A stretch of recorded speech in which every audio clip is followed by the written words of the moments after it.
मेरे प्यारे बच्चों, तुम्हारे स्टार होने चाहिए मर्यादा पुरुषोत्तम राम। तुम्हारे स्टार ओटीटी और ये जो ऐप के स्टार हैं, जो आज के टाइम में जिनको फॉलो करते हैं, बिलियन मिलियन पता नहीं कितने कितने उनके व्यू होते हैं, वो फॉलोवर वो नहीं है। उनको आदर्श मत मानिए। आदर्श किसको मानेंगे बोलिएगा? मर्यादा पुरुषोत्तम श्री राम को। क्यों मानेंगे? क्योंकि जो उन्होंने कार्य किया, जिस सदाचार से युक्त थे, जो उन्होंने विचार किया, उस पर दृढ़ रहे, अच्छी कार्यों में दृढ़ रहे। और आप जब कोई सामान ऑनलाइन मंगाते हैं, उसकी पैकिंग देखना बुल्लर साहब कितनी जबरदस्त होती है, पूरी तरीके से सुरक्षित। ठीक उसी प्रकार से यदि जीवन में हम भी अच्छे प्रकार से समाज में, राष्ट्र में अपने ज्ञान की, अपनी प्रतिभा की, अपनी मेधा की, अपनी बुद्धि की डिलीवरी अच्छी देना चाहते हैं, तो हम भी किससे पैक हो जाएं? परमपिता परमात्मा के नाम से पैक हो जाएं। हर समय किसका सुमिरन करें? परमपिता परमात्मा का करें। चाहे जंगल में हो, चाहे मंगल में हो, चाहे कहीं भी हो, लेकिन एक ईश्वर का साथ अपने साथ हमेशा माने। और ध्यान देना, जब आप ईश्वर का साथ मानेंगे ना, तो आपकी शक्ति कई गुना बढ़ जाएगी। आपकी शक्तियों में कोई कमी नजर नहीं आएगी। इसलिए क्या आता है? राम कैसे गए? सामर्थ्यवान थे। और कैसे थे? प्रिय दर्शन। और अगली, राम और आर्य गुणों को धारण करते हुए अपने पराक्रम पर, अपनी प्रतिभा पर, अपनी बुद्धि पर विश्वास रखा और किसके सहारे रहे? एक परमपिता परमात्मा के सहारे रहे। और ध्यान दीजिएगा, जो हम आर्य लोग हैं, जो हम राम के वंशज हैं, जब हम एक ईश्वर का सहारा लेकर जीवन में आगे चलेंगे, तो ध्यान दीजिएगा, जीवन में परेशानियां भी होंगी, जीवन में असफलता भी होगी, जीवन में चिंताएं भी होंगी, जीवन में परेशानियां भी होंगी, लेकिन जब जब हम अपने अस्तित्व को राम के साथ जोड़ेंगे, परमपिता परमात्मा के साथ जोड़ेंगे, तब तब उन चिंताओं का, उन समस्याओं का मुकाबला करते हुए एक मनुष्यत्व को धारण करके जीवन में अपनी ही जय करेंगे और पराजय से दूर हो जाएंगे। पिछली बार मैंने आपको चर्चा करी थी कि आप और हम सभी मिलकर के यदि अपने पूर्वजों के इतिहास को और संस्कृति को भूल जाएं, तो हमारा आपका जीवन बहुत बड़ा शून्य है। आदरणीय बुल्लर साहब, जो कि इस आर्य समाज को एक नई दिशा देने के लिए अपनी टीम के साथ निरंतर प्रयासरत रहते हैं, उनके बहुत ही पवित्र विचारों के द्वारा प्रेरित होकर के मैंने आपके आर्य समाज में एक श्रृंखला प्रारंभ करी है रामायण की। आप देखिए, जैसे जैसे समाज से रामायण, श्रीमद् भगवत गीता, उपनिषद, महाभारत, हमारे घरों से इन कथाओं का लोप हो रहा है, वैसे वैसे घर नहीं एक युद्ध के मैदान बनते जा रहे हैं। वैसे घरों में जो शांति होती थी, वो अशांति का रूप ले रही है। उसके अगर आप तह में जाएंगे तो आप पाएंगे कि हमारी आपकी संस्कृति धीरे धीरे लोप की ओर जा रही है, लुप्त होने की ओर जा रही है। उसके मूल में है कि जैसे किसी वृक्ष को आपको खोखला करना हो, किसी वृक्ष को काटना हो, किसी वृक्ष को समाप्त करना हो, तो उसकी जड़ों को काट दीजिए। रामायण, वेद, उपनिषद, श्रीमद् भगवत गीता, महाभारत, ये जितने हमारे ग्रंथ हैं, ये हमारे हिंदू सनातन आर्य संस्कृति के आधार स्तंभ हैं, ये जड़ है हमारी। आज आप बच्चों से पूछिए कि आप कोई 4-5 हमारी प्राचीन पुस्तकों का नाम बताइए, बड़ी मुश्किल से वो 1-2 का नाम ले पाएगा। उससे आप पूछिए कि कोई नावल के 2-4 नाम बता दो, अब स्वाध्याय इतना कम हो गया, हो सकता है वो भी ना बता पाए। और ध्यान दीजिएगा, जो भी समाज, जो भी परिवार और जो भी व्यक्ति अपने जड़ों से कट गया, वो ऊपर के पत्ते उसके धन से कितने भी भरे हो, ऊपर से वो कितनी भी सुविधाओं से युक्त हो, ऊपर से वो कितनी भी भोग विलास का जीवन जी रहा हो, लेकिन मान के चलिए उससे ज्यादा कोई अशांत और दुखी प्राणी इस संसार में नहीं है। श्रीमद् रामायण, जो कि ऋषि वाल्मीकि के द्वारा रची गई है, वो हमें एक प्रेरणा देती है कि जीवन में राम को अपनाओ, जीवन में राम के जैसे बनो, जीवन में रावण की शिक्षाओं को कभी भी मत अपनाओ। आइए, जहां मैंने आपको छोड़ा था पिछली बार, वहां से प्रारंभ कर रहा हूं। प्राचीन काल में महर्षि नारद जाते एक दिन ऋषि वाल्मीकि के पास, और जब दोनों साथ में बैठते हैं तो ऋषि वाल्मीकि नारद जी से पूछते हैं, क्या पूछते हैं? को अस्मिन् सांप्रतम लोके गुणवान कश्चि वीर्यवान धर्मज्ञस्य कृतज्ञस्य सत्यवाक्यो दृढ़व्रत है। क्या कहते हैं वाल्मीकि जी? महर्षि नारद जी से पूछते हैं कि भगवान, इस समय संसार में गुणवान, सूरवीर, धर्मज्ञ, कृतज्ञ, सत्यवादी और दृढ़ प्रतिज्ञ कौन है? जरा वाक्यों पे गौर करना। आज की सारी शिक्षा की भाव क्या है? हमारे बच्चे सफल बने। आज के सब लोगों का मूल मंत्र क्या है? कि जीवन में हम सभी कुशल बने। आज के सभी व्यक्तियों का मूल मंत्र क्या है?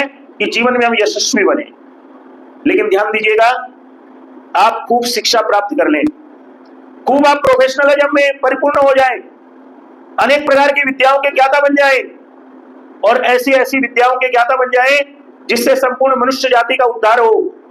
लेकिन जैसा प्रश्न है मुनि वाल्मीकि जी ने महर्षि नारद से पूछा, दोबारा से रिपीट करूंगा, थोड़ा समझते जाना, आपको समझाने के लिए कथा कर रहा हूं। क्या कहते हैं कि आज के समय में इस संसार में गुणवान, सूरवीर, धर्मज्ञ, कृतज्ञ, सत्यवादी और दृढ़ प्रतिज्ञ कौन है? अब जरा ध्यान देना।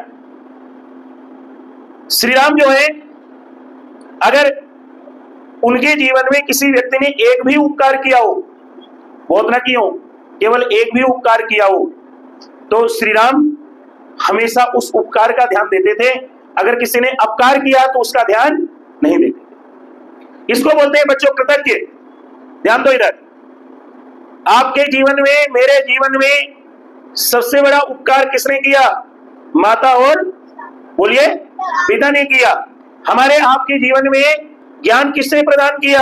गुरु ने प्रदान किया। राम भी बच्चों किए हुए को मानने वाले थे। और इसीलिए आप देखिएगा, जहां आज के समय में व्यक्ति अनेक प्रकार के मानसिक द्वंद्वों से पीड़ित है, अनेक प्रकार के विचारों के संघर्ष से पीड़ित है, अनेक प्रकार के उसके मन में फ्रस्ट्रेशन है, वहां पर श्री राम को यदि हम आदर्श मानते हैं तो हम किसी के प्रति कोई बदले की भावना नहीं रखेंगे। हम क्या करेंगे? अगर हमारे माता पिता ने हमें जो भी किया, हम कभी बदले में उनको गलत शब्द बोलिए बच्चों नहीं बोलेंगे। कई बार आजकल का तो समाज थोड़ा सा बड़ी तेजी से बदल रहा है। बच्चे को अच्छी शिक्षा दी, अच्छे विचार दिए, अच्छे संस्कार दिए, अच्छा परिवेश दिया, मेहनत करके बनाया, लेकिन एक समय के बाद बेटा या बेटी बोलने लगते हैं, बाबूजी, अम्मा जी, आपने क्या किया हमारे लिए? ये प्रश्न ही बड़ा खतरनाक है। आपने क्या किया हमारे लिए? अरे यदि आप सनातन संस्कृति को मानने वाले हो, यदि आप राम के वंशज हो, यदि आप श्री राम जी को अपना आदर्श मानते हो, तो ध्यान देना, वो किस प्रकार का व्यक्तित्व था जिस मां कैकेयी ने खुल्लर साहब उनके लिए वनवास मांगा। आप पूरी वाल्मीकि रामायण आप सुनते जाना, पढ़ते जाना। राम जब वनवास से लौट के आए, आप पूरी रामायण खंगाल लेना, एक शब्द भी मां कैकेयी के लिए उन्होंने कुछ कभी गलत कहा हो। और हम आप क्या सोचते हैं? सुबह शाम बोलते हैं श्री रामचंद्राय नमः, सुबह शाम निरंतर राम का गुणगान करते हैं, उठते बैठते राम राम करते हैं, चलते फिरते राम राम करते हैं, जपते राम राम है। लेकिन जब माता पिता कुछ कहते हैं तो बोलते हैं कि पिताजी अब बहुत हो गया, अब तो आपको मेरी सुननी पड़ेगी। ये है राम के विपरीत जाना। अगर राम के जैसा बनना चाहते हो तो सबसे पहले इस प्रश्न में छिपा हुआ है कि राम जीवन में किसी ने इतना सा भी उपकार किया है और किसी ने कितने अपकार कर दिए उनके ऊपर ध्यान देना। यह भी गौर कीजिएगा, एक व्यक्ति ने राम के ऊपर छोटा सा भी उपकार कर दिया और बाद में कितने बड़े अपकार कर दिए। राम किसको याद रखते हैं? बोलिएगा, उपकार को याद रखते हैं, क्योंकि वो कृतज्ञ थे। और ध्यान दीजिएगा, जीवन में जो कृतज्ञ है वही जीवन में ऊंचाइयों को प्राप्त करता है। जीवन में जो कृतज्ञ है वो कितनी बड़ी ऊंचाइयों को प्राप्त कर ले, लेकिन एक दिन ऐसे धराम से गिरता है मानो इसका कोई अस्तित्व ही नहीं था। और दूसरा गुण क्या था? थोड़ा विवेचन करते जाइए, सीखते जाइए, समझते जाइए, बताइएगा ये चर्चाएं घर में जाकर के। दूसरा उनका बड़ा विशिष्ट क्या था? दृढ़ प्रतीत है। कोई व्रत ले लिया तो उससे पीछे नहीं हटना। आप और हम क्या है? आप चिंतन कीजिएगा, क्या हम दृढ़व्रती हैं? क्या हम अपने वचन पर स्थिर रहते हैं? अगर नहीं रहते हैं तो विचार कीजिएगा और संकल्प लीजिएगा कि कुछ भी हो जाए, लेकिन जीवन में जिस व्रत पर चल पड़े उस व्रत को कभी छोड़ना नहीं है। और कैसे? थोड़ा समझिएगा। वो क्या कहते हैं? अप्यहम जीवितम जयम त्वमने सीते सलक्षणम नहीं प्रतिज्ञम संस्कृत्य ब्राह्मणेभ्यो विशेषतः। क्या कहते हैं राम? जरा देखिएगा, वो कहते हैं हे सीते, मैं अपने जीवन का बलिदान कर सकता हूं। हे लक्ष्मण, मैं आपको भी छोड़ सकता हूं, परंतु मैं अपनी प्रतिज्ञा को, और विशेषकर जो ब्राह्मण है, जो ज्ञानी है, जो ऋषि है, जो महर्षि है, उनके सम्मुख जो मैंने प्रतिज्ञा करी है उस प्रतिज्ञा से कभी पीछे नहीं हट सकता। आप चिंतन कीजिएगा, आपको हमें कोई सताता है, आप हम जानते हैं कि ये बड़ी योजना से सता रहा है, अब हम जानते हैं कि ये व्यक्ति परेशान इसलिए कर रहा है कि मैं इसकी बात मान लूं। हम अब क्या होते हैं, कुछ महीने कुछ साल सताने के बाद कहते हैं अच्छा भैया ठीक है तू बता क्या करना है। लेकिन ध्यान देना, श्री राम कहां रहे? जंगल में रहे। कहां रहे बोलिएगा? जंगल में रहे, वनवास में रहे। क्या अत्याचार नहीं किए गए? रोज राक्षसों से आमना सामना, और छोटे मोटे राक्षसों से नहीं, ऐसे राक्षसों से सामना जो अनेक प्रकार की छल विद्याओं में माहिर है, जो अनेक प्रकार की दुष्टताओं में कुशल है। लेकिन वह रे मेरे राम, आप जो है उस दुष्टता के आगे झुके नहीं, वरन क्या किया? उन दुष्टों का ही संहार कर दिया। ये किसी व्यक्ति की दृढ़ प्रतिज्ञता होती है। आप कहेंगे साहब हम तो क्षत्रिय नहीं, जरा चिंतन करना बात का। हम तो क्षत्रिय नहीं है, हमें तो किसी को नहीं मारना, हमें तो किसी का संहार नहीं करना। लेकिन ध्यान दीजिएगा किस प्रकार की दृढ़ प्रतिज्ञा कर सकते हैं। आप देखिएगा कई बार हम जीवन की पीछे वाली चीजों को कितना लेके सोचते हैं, जीवन के भूतकाल को कितना सोचते हैं, और हर बार सोच के क्या सोचते हैं, जरा चिंतन करना। अब आगे से विचार नहीं करूंगा इसमें, लेकिन फिर वही विचार, किसी ने हमारे लिए गलत किया, उसका दिमाग में इतना बड़ा पुलिंदा लेके घूमते हैं कि पता नहीं इसका क्या करना है। फिर कुछ देर बाद सोचते हैं अरे नहीं नहीं इससे दूर रहना है, लेकिन फिर अगले दिन वही सोचते हैं कि आज प्रातःकाल इतने बजे उठेंगे, लेकिन फिर वही नींद खुलती है, अरे अभी क्या करेंगे, अभी तो बहुत प्रातःकाल है, सो जाते हैं। कई बार हम सोचते हैं अरे हम चीजों को गलत तरीके से जीवन जी रहे हैं, इसको और ठीक करेंगे, लेकिन कब ठीक करेंगे? समय बीतता जाता है, अंतकाल आता है, फिर जीवन में कुछ बस चलता नहीं है। राम की अगर कथा सुने, राम जी को पढ़े, वाल्मीकि रामायण को पढ़े, तो दृढ़ प्रतिज्ञा का अर्थ है कि जब समझ आ जाए उसी पल जीवन में परिवर्तन करने का संकल्प ले लिया जाए। और ये किससे सीखे आप? या महर्षि दयानंद सरस्वती जी से सीखिए। जब उनको जिस चीज का लगा कि अब मेरा ये कार्य होना चाहिए, अब मेरा मार्ग ये है, उन्होंने अगले पल किसी बात का इंतजार नहीं किया। सत्य का यदि स्वीकरण करना है और जीवन पर बन भी आए तो भी सत्य का ही स्वीकार करना है और कभी असत्य का स्वीकार नहीं करना है। ये थे राम जी के भक्त असली ऋषि दयानंद सरस्वती। अगली बात सुनिएगा, अगली चर्चा क्या आती है? कहते हैं कि और कैसे थे वो? सदाचार से युक्त। किससे युक्त थे बोलिएगा? सदाचार से युक्त। आज जीवन में किसकी पूजा है आप बोलिएगा? जब आप किसी बड़े बड़े समाज के संभ्रांत व्यक्ति को आर्य समाज में बुला करके माला डालते हो, जब हम किसी घर में फंक्शन में किसी नॉन व्यक्ति को माला डालते हैं, हम ये भी जानते हैं कि ये व्यक्ति सामाजिक तौर से ठीक नहीं है, लेकिन पद इसके पास है, इसलिए इसका क्या करना है? हमें माला डाली स्वागत करना है। लेकिन ध्यान दीजिएगा राम क्या थे? सदाचार की मूर्ति थे। और बच्चों एक आपने इंग्लिश की कहावत सुनी होगी, क्या है? Money is lost nothing is lost. धन खोया तो कुछ नहीं खोया। Health is lost something is lost. और हेल्थ खोई तो थोड़ा सा कुछ खोया, लेकिन character is lost everything is lost. अगर चरित्र ही खो दिया तो सब कुछ खो दिया। मेरे प्यारे बच्चों, तुम्हारे स्टार होने चाहिए मर्यादा पुरुषोत्तम राम, तुम्हारे स्टार ओटीटी और ये जो ऐप के स्टार हैं, जो आज के टाइम में जिनको फॉलो करते हैं, बिलियन मिलियन पता नहीं कितने कितने उनके व्यू होते हैं, वो फॉलोवर वो नहीं है। उनको आदर्श मत मानिए। आदर्श किसको मानेंगे बोलिएगा?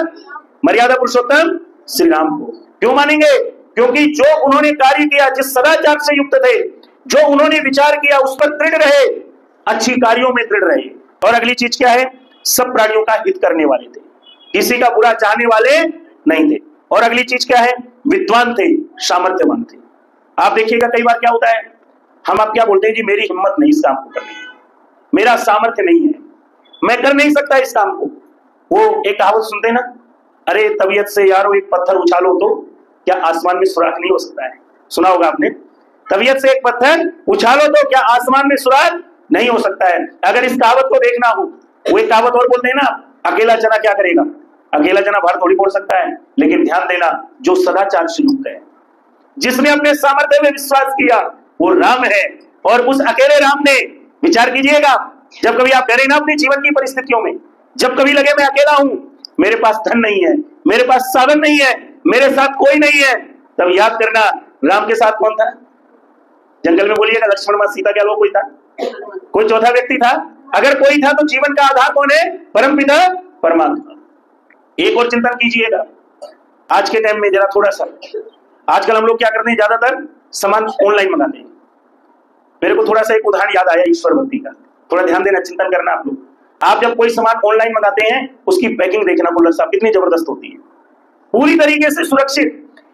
ठीक उसी प्रकार से यदि जीवन में हम भी अच्छे प्रकार से समाज में, राष्ट्र में अपने ज्ञान की, अपनी प्रतिभा की, अपनी मेधा की, अपनी बुद्धि की डिलीवरी अच्छी देना चाहते हैं, तो हम भी किससे पैक हो जाएं? परमपिता परमात्मा के नाम से पैक हो जाएं।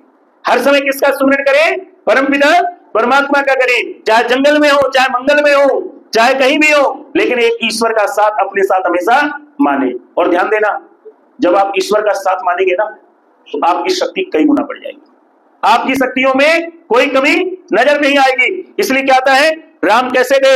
सामर्थ्यवान थे। और कैसे थे? प्रिय दर्शन। और अगली बार से आपको पूरी रामायण ये थोड़े गुणों के बाद शुरू होगा। कहते वो धैर्य युक्त।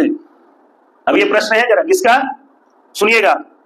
ये नारद जी से तपस्वी वाल्मीकि मुनि जी पूछ रहे हैं, जो धैर्य युक्त हो। ध्यान देना, कैसा हो? धैर्य युक्त हो। और उस धैर्य की परीक्षा करनी हो तो कब करनी चाहिए? जीवन की जब विपरीत परिस्थितियां हो, तब हमारे धीरज की परीक्षा होती है। जो कैसे हो? धैर्य युक्त हो, काम क्रोध आदि शत्रुओं का विजेता हो, कांति युक्त हो, ईर्ष्या तथा निंदा न करने वाला हो, तथा युद्ध में क्रुद्ध होने पर देवताओं को भी भयभीत करने वाला। ऐसा कौन है? ऐसा कौन है? बोल दीजिएगा, उत्तर दे दीजिए। तो आप राम है, जो कि ना तो किसी से ईर्ष्या करता है। आप पढ़िएगा पूरी रामायण, रावण से ईर्ष्या नहीं करी उन्होंने, रावण की दुष्टता को खत्म करने का संकल्प लिया। और इसलिए देखिएगा, ईर्ष्या वो कीड़ा है जो आदमी को खून की तरह नष्ट कर देता है। आप विचार कीजिएगा, दो बातें हैं। अगर आचार्य देवेंद्र जी में कोई गुण है, तो मेरा कर्तव्य है, यदि मैं वास्तव में सूर्य का, प्रभु का, प्रकाश का उपासक हूं, तो मैं उनके गुणों को अपने अंदर लेने का, धारण करने का प्रयास करूंगा। ये तो है सकारात्मक चिंतन। और दूसरा नकारात्मक क्या है कि मैं उनसे ईर्ष्या करने लगूं, मैं उनसे बात न करूं। आज सोसाइटी में देखिएगा, जो भी राम के मानने वाले लोग हैं, चाहे आप हैं चाहे मैं है, मेरा निवेदन है कि हम राम की तरह ना तो ईर्ष्या करें। और अगली चीज क्या बड़ी गजब है कि राम कैसे थे? किसी की निंदा भी नहीं करते थे। और आप और हमारा तो दिन ही बिना निंदा के बीतता ही नहीं है। टाइम ही पास नहीं होता है जब तक दो चार के विषय में कुछ गासिप ना करे, जब तक दो चार के विषय में कोई बात ना करे, हमें लगता है यार कुछ अधूरा रह गया। कहने का भाव क्या है? कहते वास्तव में हमारे राम कैसे थे? ईर्ष्या से, द्वेष से रहित थे, किसी की निंदा नहीं करते थे। और उनका शत्रु कौन था? जरा ध्यान देना, काम क्रोध आदि उनके जो शत्रु थे, उसके भी वो विजेता थे। आप देखिएगा कभी क्या होता है, जब आपके मेरे जीवन में क्रोध हावी होता है, तो उस समय प्रकाश बंद हो जाता है, हमें दिखना बंद हो जाता है। तभी किसी विचारक ने कहा कि जब व्यक्ति के ऊपर क्रोध हावी होता है, और जब जीवन में कभी हम प्रकृति का तूफान देखते हैं, तो कहते हैं जैसे तूफान के बाद पता चलता है कितना नुकसान हो गया, ठीक उसी प्रकार से क्रोध के जाने के बाद पता चलता है जीवन में कितना नुकसान हो गया। माता और सज्जनों, यदि हम राम को मानने वाले हैं, तो हमें भी उस राम जी की तरह अपने अंदर के काम और क्रोध को क्या करना पड़ेगा? जीत की ओर ले जाना पड़ेगा, हमें उससे भी विजेता बनना पड़ेगा। और अगली चीज क्या है? अगली चीज बड़ी गजब है। वो क्या थे? धैर्य युक्त थे। आज के समय में आप देखिएगा, कोई रोड पे लड़ रहा है, कोई घर में लड़ रहा है, कोई ऑफिस में लड़ रहा है। इस सब की अगर आप तह में जाएंगे, मैं भी यदि उसमें शामिल हूं, तो हमारे अंदर किस चीज का अभाव है? सब उत्तर दीजिएगा, धीरज का। किसका अभाव है? बोलिएगा, धीरज का, धैर्य का अभाव है। जब हम धैर्य धारण करना सीखेंगे, तो मान के चलिएगा, हम राम की संस्कृति को मानने वाले जीवन में कभी पराजित नहीं होंगे। और अगली चीज क्या है? अब वो कहते हैं, इक्ष्वाकु वंश प्रभु रामो नामे जनै श्रुते नियतात्मा महावीर्यो द्युतिमान धृति अनुवशी। क्या कहते हैं? इक्ष्वाकु वंश में उत्पन्न राम नाम से लोगों में विख्यात श्री रामचंद्र अपने मन को वश में करने वाले, अति बलवान, तेजस्वी, धैर्यवान, अगर कोई इन गुणों से युक्त है तो केवल और केवल श्री राम है। और अगली चीज क्या आती है?